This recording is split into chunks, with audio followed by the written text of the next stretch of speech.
मच्छर ने एक पत्थर तोड़ा। नज्म जमा दुवम सफ़ा नंबर 5।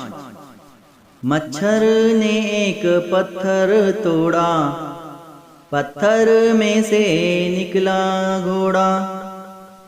मच्छर ने एक पत्थर तोड़ा, पत्थर में से निकला घोड़ा।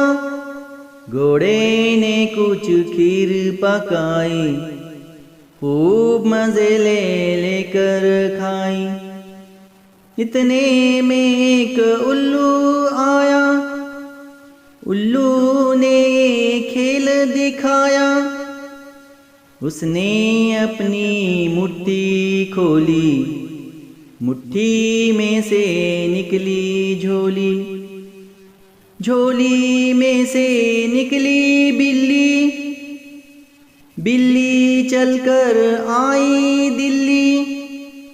दिल्ली में कुछ मक्खन पाया, ये मक्खन मच्छर ने खाया। मच्छर ने फिर छुट्टी पाई, नैयर ने नज्म सुनाई। मच्छर ने एक पत्थर तोड़ा, पत्थर में से निकला घोड़ा।